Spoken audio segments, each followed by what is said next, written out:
سنا ہے نا تم نے خیبر کا نام، وہ قلعہ جو صرف پتھروں سے نہیں بلکہ غرور، طاقت اور تکبر سے تعمیر ہوا۔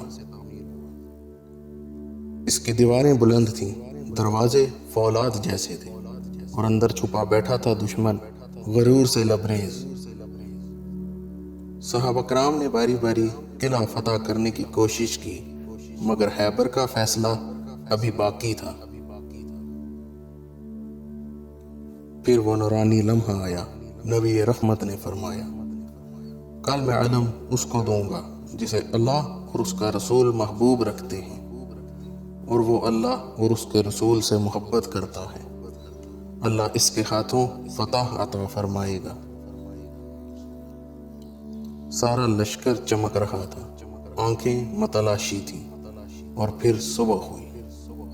حیدر کرار کو بلایا گیا، حضرت علی کو۔ وہ آئے، آنکھوں میں تکلیف مگر دل میں ایمان کی آگ۔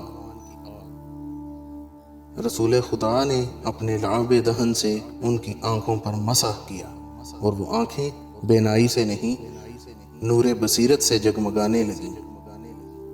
علم تھامے، اللہ کا نام لے کر آگے بڑھے، اور خیبر کے فولادی دروازے کے سامنے کھڑے ہو گئے۔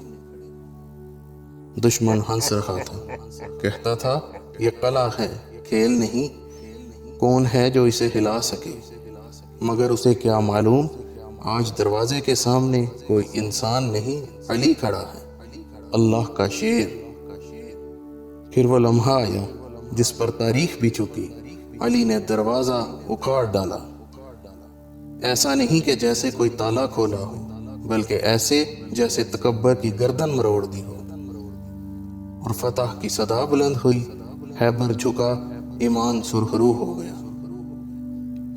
اے سننے والے، یہ صرف تاریخ نہیں، یہ سبق ہے، ہدایت ہے، کہ جس کے دل میں اللہ کی محبت ہو، رسول کا عشق ہو، ایمان کی سچائی ہو، تو اس کے آگے خیبر کے قفل بھی کیا۔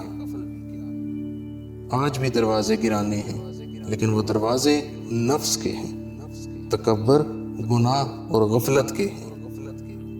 اور اگر تم چاہو تو تم بھی علی کے وارث بن سکتے ہو۔